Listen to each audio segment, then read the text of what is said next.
Hello बेटा।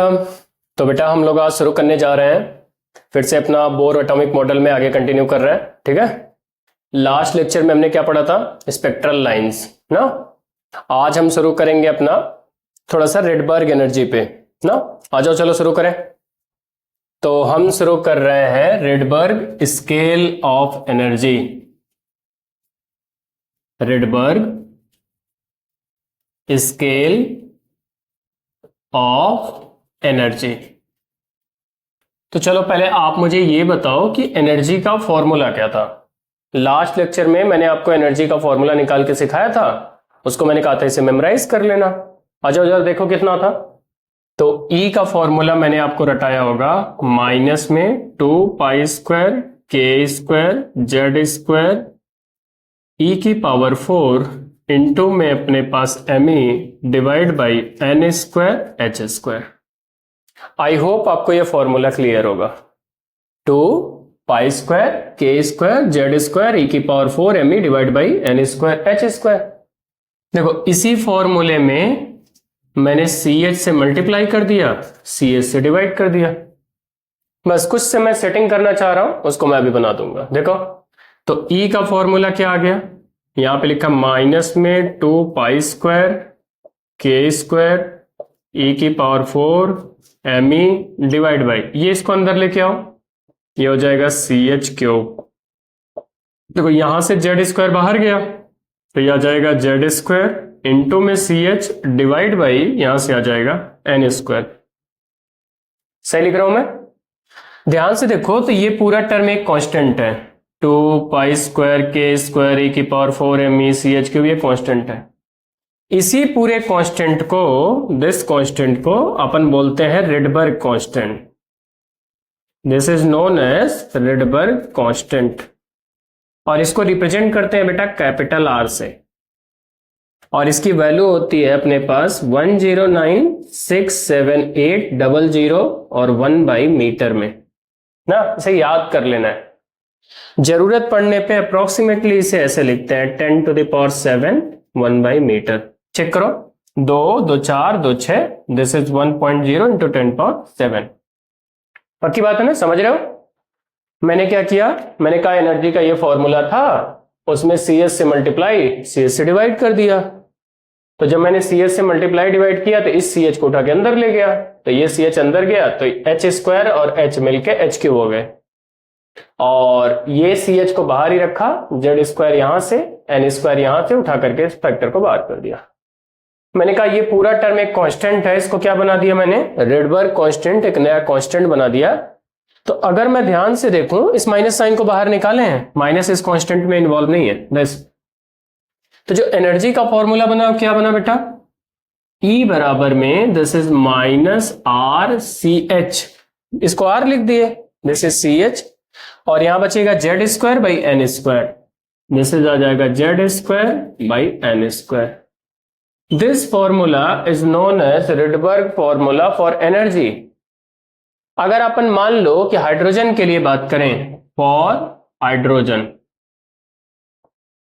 Hydrogen के लिए अगर बात करें Z बराबर कितना हो जाएगा 1, और अगर ग्राउंड स्टेट की बात करें तो n बराबर 1 हो जाएगा। तो E बराबर जो एनर्जी का फॉर्मूला बनेगा माइनस में RCH, this is for ground state. बात है सर अगर ये वैल्यू निकालें तो कितना आ जाएगा, वही आएगी -13.6, दिस इज आएगा -13.6 इलेक्ट्रॉन वोल्ट ना। आपने तो फॉर्मूला पढ़ा है ना, ये निकल करके आएगा। पक्की बात है?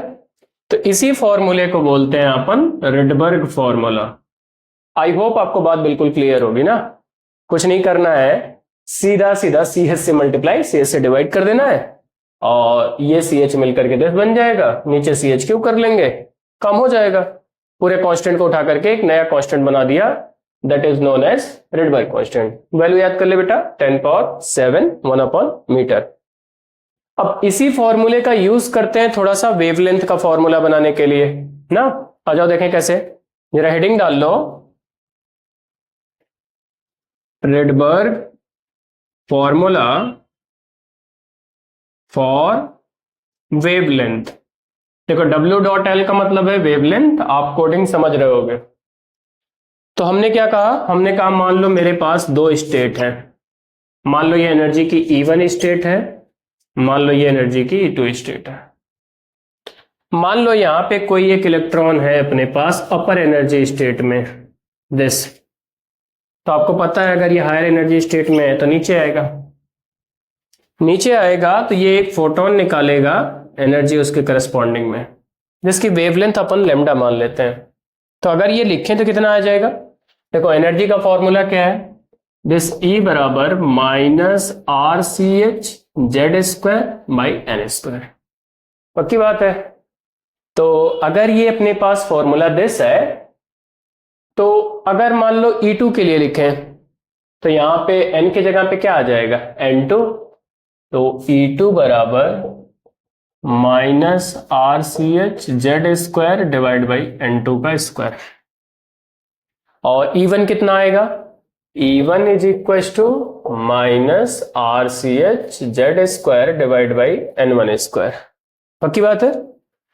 तो ये एनर्जी का डिफरेंस कैसे निकलेगा, डेल्टा ई, डेल्टा ई होगा मेरे प्यारे बच्चे E2 माइनस E1 ना, दोनों एनर्जी का गैप, E2 माइनस E1 कर दे तो बेटा, तो डेल्टा E बराबर, देख E2 माइनस E1 तो ये हो जाएगा प्लस, तो इसे आगे लिख रहा हूं, कंफ्यूज मत होइए, RCH Z square divide by N1 square, और this is minus RCH Z square divide by N2 square.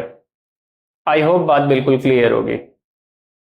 तो डेल्टा ई बराबर RCH कॉमन आ गया, जेड स्क्वायर को भी कॉमन लेते हैं ना, तो कितना बचा, दिस इज आ जाएगा 1 बाई N1 का square divide by 1 by N2 square. और डेल्टा ई लिखते कैसे हैं, यहाँ पे जो डेल्टा ई होगा उसकी वैल्यू होगी एच न्यू, या फिर लिख सकते हैं CH अपॉन लेमडा, सिखाया गया होगा आपको। तो यहां अगर लिखेंगे मेरे प्यारे बच्चे तो ये हो जाएगा CH upon lambda, this minus sign continue करेगा, दिस में नहीं माइनस साइन कंटिन्यू, वो माइनस अडॉप्ट हो चुका है। तो अगर अपन यहां पे देखेंगे तो जैसे आ जाएगा RCH Z square 1 upon N1 का square minus 1 by N2 square. तो CH ने CH को मार दिया, तो अगर CH ने CH को मारा तो यहां बचा क्या बेटा, 1 बाई लेमडा, यहां R Z square 1 by N1 square 1 by N2 square, पक्की बात है ना। तो आ जाओ जरा देखें क्या होगा फिर। तो अगर इसे सॉल्व करेंगे तो देखो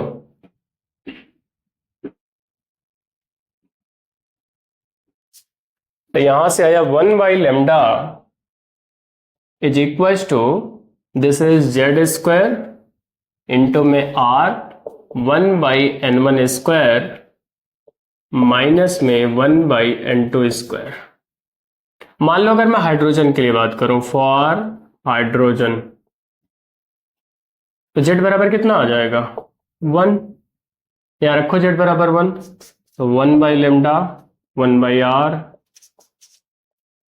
1 by N2 square. I hope आपको बात समझ में आई होगी, पक्की बात है। देख लो एक बार इसे, कुछ भी नहीं किया, E1 लिखा, देखो E1 लिखा E2 लिखा, दोनों का गैप किया है। E1 जब लिखा यहां पे तो जहां पे जो N है N की जगह क्या कर दिया N1, और जब E2 लिखा तो N की जगह क्या कर दिया E2। डेल्टा ई निकालने के लिए हायर माइनस लोअर, तो अगर हायर माइनस लोअर करेंगे तो कहां गया, डेल्टा ई बराबर E2 माइनस E1। तो E2 माइनस E1 अगर करेंगे बेटा तो ये RCH जेड स्क्वायर तो दोनों में है, 1 बाई N1 बन जाएगा 1 बाई N2 बन जाएगा। और अगर यहां से देखें तो RCH जेड स्क्वायर पूरा कॉमन है, बाहर कर लिया, और डेल्टा ई को लिखते हैं एच न्यू या CH अपॉन लेमडा, प्लेस कर दिया तो ये फॉर्मूला बन गया। अब बच्चा ना बार बार कंफ्यूज होता है कि सर N1 कौन सा है N2 कौन सा है, उसके लिए प्रॉब्लम होती है। मैं इसे जनरलाइज कर देता हूं, देखो देखो जो वेवलेंथ है ना, दैट इज ए डिस्टेंस, इसकी यूनिट होती है मीटर, और डिस्टेंस नेगेटिव हो नहीं सकती। तो अगर डिस्टेंस नेगेटिव नहीं है मेरे प्यारे बच्चे, तो मैं कहूं कि ये टर्म होना चाहिए पॉजिटिव, सॉरी, ये टर्म बड़ा होना चाहिए, ये टर्म छोटा होना चाहिए। ये बड़ा कब होगा? जब इसका डिनोमिनेटर छोटा हो, और ये छोटा कब होगा? जब इसका डिनोमिनेटर बड़ा हो। तो ये ऐसे लिखा जाएगा 1/λ r 1/nc minus 1/nb। nc का मतलब छोटी वाली वैल्यू, nc छोटी वाली वैल्यू, और nb का मतलब क्या है? बड़ी वाली वैल्यू, बड़ी वाली वैल्यू। अपने को छोटी को और बड़ी को पकड़ लेना है। एक बार छोटी बड़ी पकड़ में आ गई तो 1/λ अपने आप कैलकुलेट हो जाएगा। और r की वैल्यू क्या है? Rydberg constant, approximately 10⁻⁷। r है रिडबर्ग कांस्टेंट जिसकी वैल्यू है 10⁷ 1/मीटर। पक्की बात है ना? आई होप आपको बात समझ में आई होगी। कुछ भी नहीं है, जिन बच्चों को नीट और जेई के लिए देना है वो फॉर्मूला याद रखेंगे, और जो प्यारे बच्चे मेरे बोर्ड वाले हैं वो डेरिवेशन भी याद रखेंगे। जेई नीट वाले डेरिवेशन को स्किप भी कर सकते हैं, कोई दिक्कत नहीं ना, बट मुझे फॉर्मूला पक्का याद चाहिए। पक्की बात है ना? आ जाओ आगे बढ़े। तो इस फॉर्मूले का अपने को यूज करना है। यूज कैसे होगा? थोड़ा सा हेडिंग डालो, spectral line in hydrogen atom, फिर मैं देखता हूं कैसे यूज करते हैं इसे। तुम समझ रहे हो ना बेटा? कमेंट करके बताओ उसमें। बाकी अगर किसी को कोई डाउट होगा तो पक्का वो कमेंट करके पूछ लेगा, उसमें कोई शर्माने की बात नहीं है ना, डाउट पूछने में कोई शर्माना नहीं है, ये सब बेसिक छोटी छोटी बातें हो रही है। आ जाओ, मेहनत करो अच्छे से। तो हेडिंग डालना है स्पेक्ट्रल लाइन या सीरीज, जो कुछ लिखना लिखो, इन हाइड्रोजन एटम। देखो हाइड्रोजन एटम में ना बहुत सारी स्टेट होंगे, आपने नाम तो सुना ही होगा, Lyman series, बामर series, पाश्चन, bracket, fund, Humphrey series ना, बहुत सारी सीरीज होती हैं। मैं उन्हीं की बात करने वाला हूं। देखो आ जाओ, जैसे मान लो कि ये मिटा देता हूं, मुझे ये भी स्पेस चाहिए।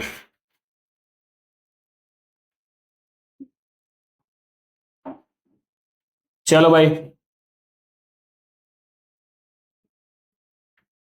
देखो, तो मैं क्या पढ़ाना चाह रहा हूं, मान लो ये हाइड्रोजन अपने पास एनर्जी लेवल्स हैं, दिस,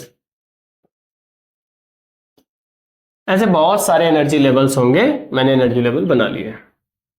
मैंने कहा ये जो एनर्जी लेवल है दैट करस्पॉन्ड टू n बराबर 1, n बराबर 2, 3, n बराबर 4, लाइन सीधी नहीं है ये, this correspond to 5, 6, 7 up to so on. पक्की बात है? अब इसमें कुछ सीरीज बनाते हैं। कैसे? जैसे अपने को NC और NB चाहिए।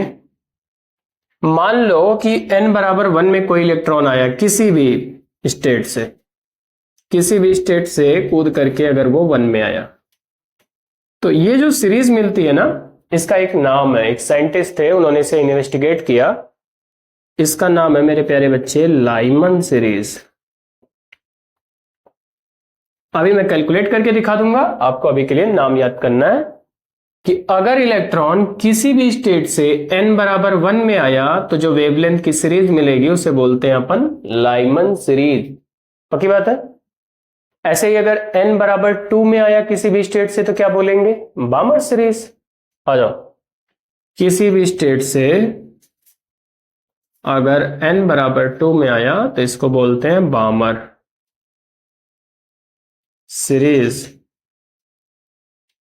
ठीक है? ऐसे किस में आ सकता है? 3 में, किसी भी स्टेट से, इसको क्या बोलते हैं अपन? पाश्चन, पाश्चन सीरीज। ऐसे किस में आ सकता है? 4 में, इसे बोलते हैं अपन लाइमन, बामर, पाश्चन, ब्रैकेट, ब्रैकेट सीरीज। ठीक है? ऐसे किस में आ सकता है? 5 में, इसका नाम है बेटा P fund, P fund series. ऐसे अगर 6 में आए किसी भी स्टेट से, इसे बोलते हैं हम फेरे सीरीज।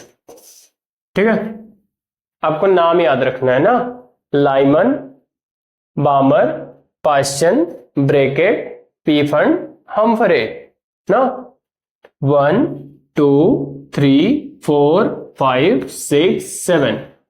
ठीक है, 1 में किसी भी स्टेट से आए तो लाइमन, 2 में आए तो बामर, 3 में आए तो पाश्चन, 4 में जाए तो ब्रैकेट, 5 में जाए तो पीफंड और 6 में गया तो हमफरे। बिल्कुल रट लेना है ना।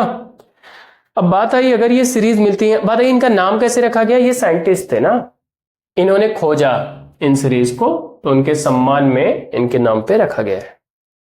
अब इसमें कुछ क्वेश्चंस पूछे जाते हैं, देखो क्या क्या क्वेश्चन पूछे जाते हैं, आ जाओ थोड़ा सा बात करें। क्वेश्चन पूछा जाता है रेंज, इन सीरीज की क्या रेंज होगी, ये कहां से शुरू होंगी और कहां खत्म हो जाएंगी। तो उसके लिए ये फॉर्मूला काम में आएगा जो अभी भी मैंने लिखा था। अच्छा देखें, रेंज निकालें। थोड़ा सा बात कर लेते हैं ना लाइमन की, पहले यहीं से शुरू करते हैं।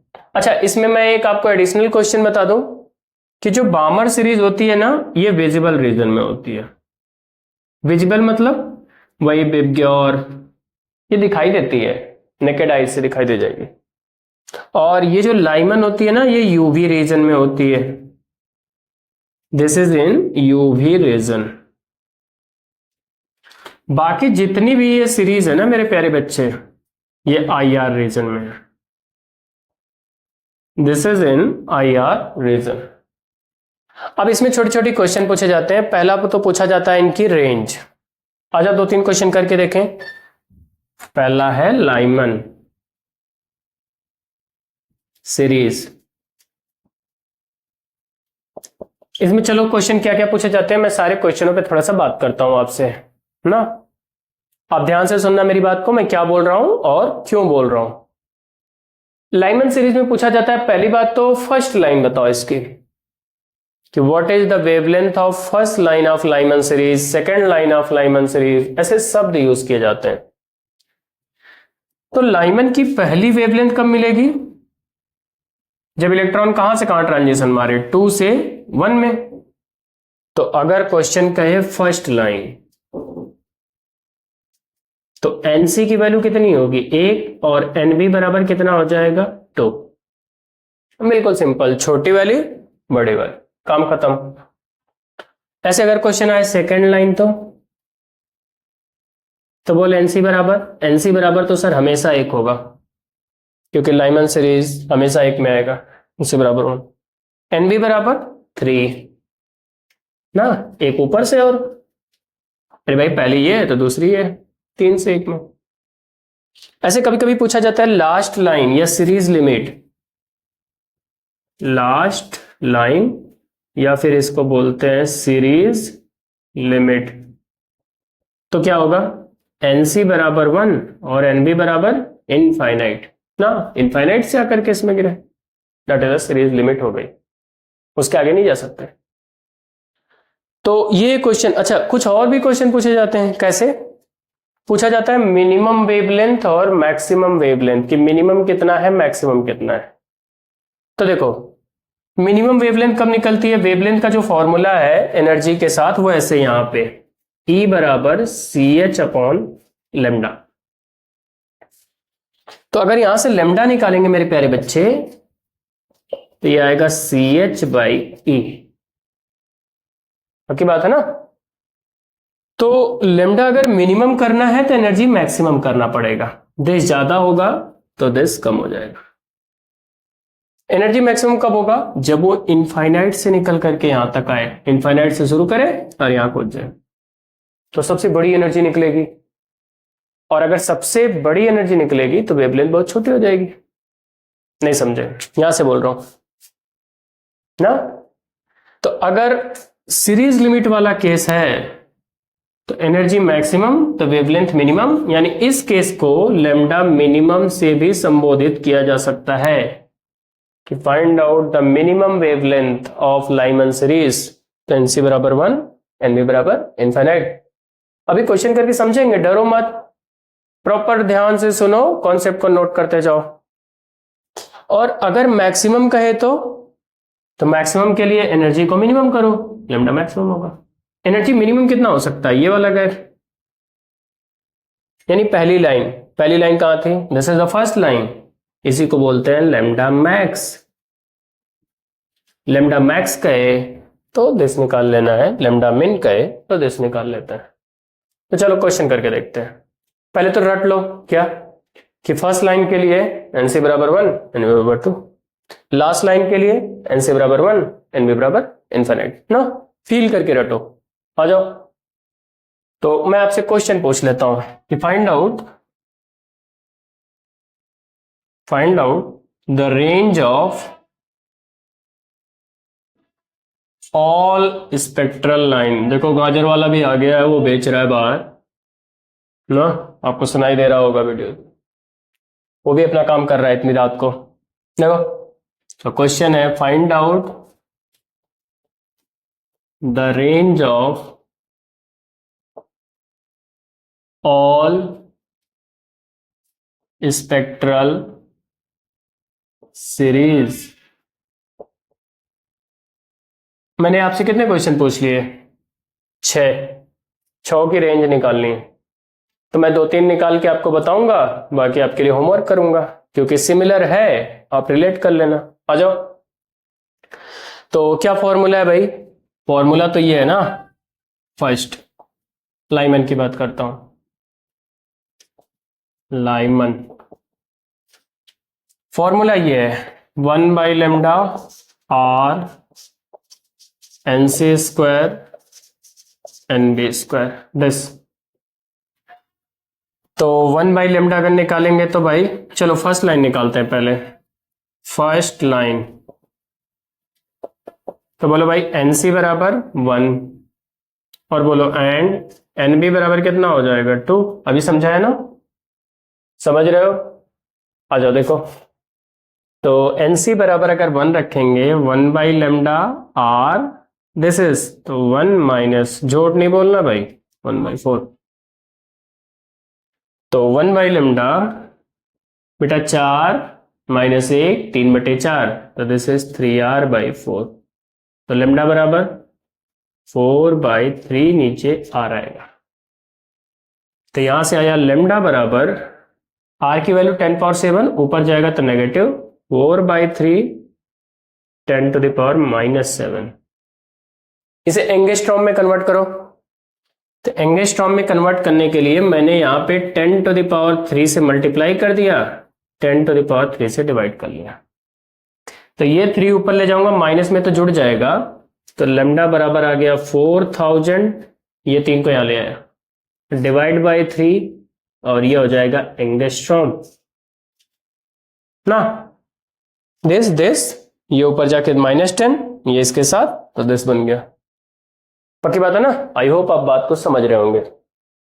तो इतना एंगस्ट्रॉम काटेंगे तो कितना आएगा बेटा, इसे काटेंगे तो ये एक बार जाएगा, मतलब कुछ 1100 के आसपास आएगा ना, 1100 1200, होपफुली अगर देखें तो 1300 बहुत क्लोज आंसर होगा, 1339 4000। तो ये कौन सी लाइन आई, this is first line, lambda max, lambda min निकाल लो। चलो इसे मिटा रहा हूं, आई होप ये आपने उतार लिया होगा। देखो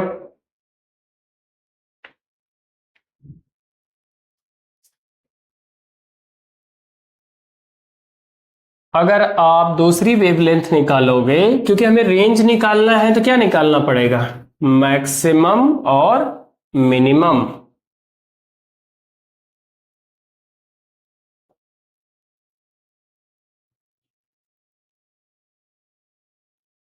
देखो फील करो,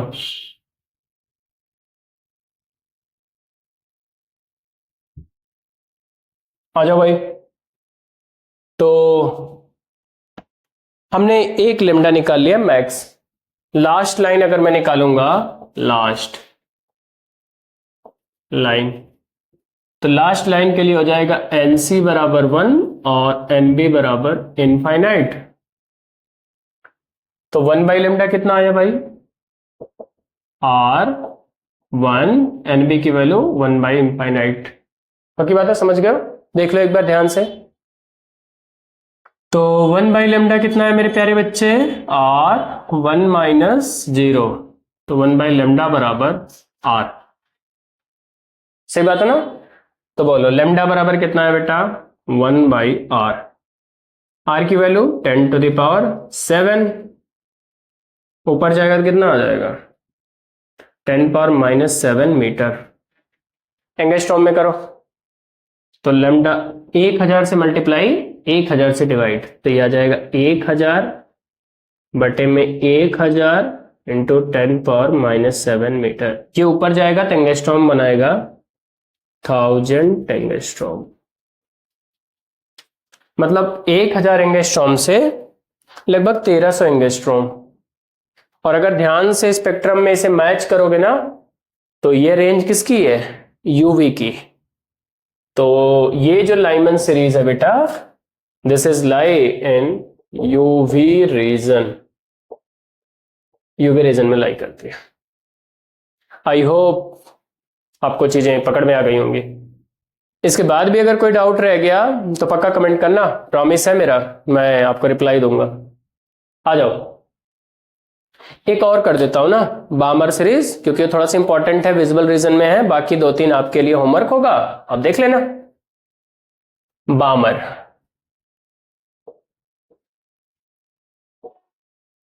बामर सीरीज। चलो भाई, तो बामर सीरीज के लिए अगर फर्स्ट लाइन निकालें तो अब आपकी बारी है, बोलो फर्स्ट लाइन। फर्स्ट लाइन के लिए एनसी बराबर कितना होगा? 1 और एनबी बराबर, एनसी बराबर 2 और एनबी बराबर 3 ना। 2 में आता है तो बामर होता है, और एक ऊपर से आ रहा होगा तो पहली लाइन। तो फॉर्मूला है 1/λ R 1/NC का स्क्वायर 4, 1/NB का स्क्वायर 9। छोटी बड़ी, कोई N1 N2 का तामझाम नहीं, बिल्कुल बेसिक देसी फील में। 1/λ R। 4 और 9 का एलसीएम कितना आएगा बेटा? 36। 5 - 4। पक्की बात है ना? आ जाओ। लैम्डा बराबर दिस इज R/36। देखो वो घट जाएगा, तो बस हो गया बेटा। तो लैम्डा बराबर आ गया 36 डिवाइड बाई R, इसको लिखेंगे 36, नीचे लिखता हूं दिस इज 36 इंटू 10⁻7 माइनस में वही 1000 से मल्टीप्लाई डिवाइड। आई होप आप समझ रहे होंगे। तो लैम्डा बराबर आ जाएगा 36,000 36,000 3600, लगभग 4000 के आसपास जा रहा है। आर की प्रिसाइज वैल्यू रखोगे ना, बिल्कुल उसके पास चला जाएगा। इतने एंगस्ट्रॉम दिस में, ठीक है। तो अगर ये इतने एंगस्ट्रॉम जा रहा है तो दिस की वैल्यू अगर अपन ध्यान से देखेंगे तो ये विजिबल रीजन के क्लोज जा रहा है, ठीक है। आज थोड़ी सी और बात करें, थोड़ी सी अगर बात करेंगे अपन, थोड़ा सा लास्ट लाइन निकाल लेते हैं बामर की।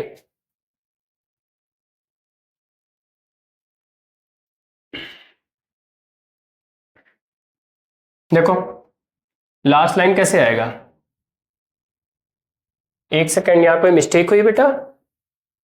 आई होप, क्योंकि 4 9 36, ओके माय गॉड, 4 9 36, 9 आएगा यहाँ पे, 9 चौके 36, दिस इज 5 आएगा, तो नीचे 5 आएगा, और दिस अब सही है, तो नीचे 5 आएगा। देखना कहीं मिस्टेक ना, 4 9 36, 9 चौके 36, सही है, 5, तो अपने पास ये ऊपर 5 आ गया, ठीक है, 36, तो दिस इज 36 5 आर, ठीक है, आर गया ऊपर, तो ये 36,000 था डिवाइड बाई 5 आएगा। तो लैम्डा अगर निकालेंगे तो अपन इसको काट दें तो 3600 10 बटे में 5, तो ये आ जाएगा 2 ना, छोटी सी स्लाइट कैलकुलेशन मिस्टेक। और ये लैम्डा अगर निकालेंगे तो 36,7200 एंगस्ट्रॉम। अगर कहीं कैलकुलेशन मिस्टेक हुई तो थोड़ा सा आप भी संभालना, ठीक है, बाकी मैंने पकड़ लिया है 7200 एंगस्ट्रॉम आएगा। तो अगर ध्यान से देखोगे तो ये विजिबल रीजन में है, पक्की बात है ना। आ जाओ अगला, अगर निकालें लास्ट लाइन तो लास्ट लाइन के लिए एनसी बराबर 2 और बोल बेटा एनबी बराबर इनफाइनाइट। तो 1 by lambda R 1 by NC का स्क्वायर 4 एनबी इनफाइनाइट भाई हो गया 0। तो बोल कितना आया 1 by lambda R by 4, lambda बराबर 4 बटे में आर, लेमडा बराबर 4 10 टू द पावर -7 मीटर। तो लेमडा बराबर 4000 एंगस्ट्रॉम। देखो प्योरली बिल्कुल विजिबल रीजन में है, 4000 से 7200 ना, प्योरली इन विजिबल रीजन यहां लिखना चाहिए। आपको रेंज याद होगी आई होप। विजिबल रीजन कहां से कहां तक होता है? विजिबल ये होता है ना VIB GY/OR, ये लगभग 4000 से शुरू होता है और लगभग ये खत्म होता है 7800 angstrom. This is the visible region. तो 4000 से शुरू होकर के यहाँ 7200 के आसपास ये खत्म हो रहा है, मतलब विजिबल रीजन में, पक्की बात है। तो मैंने 2 निकाल दिए हैं, बाकी 4 आपके लिए ऐसे होमवर्क होगा। आप उनकी रेंज निकालोगे और उन्हें मैच करोगे, वो IR रीजन में लाई कर रहे होंगे ना। तो इस लेक्चर को मैं यहीं रोकता हूं। नेक्स्ट लेक्चर में अपन इस पे कुछ क्वेश्चंस देखेंगे कि कैसे कैसे क्वेश्चंस इस पे फ्रेम होते हैं, जेई और नीट में कैसे क्वेश्चंस आए हुए हैं। तो तब तक के लिए बाय बाय, अच्छे से पढ़ाई करो, ढेर सारे क्वेश्चन करो, और अगर कोई डाउट या कोई प्रॉब्लम है तो मुझे मेल करो, मैसेज करो, कमेंट करो। बाय बाय बेटा।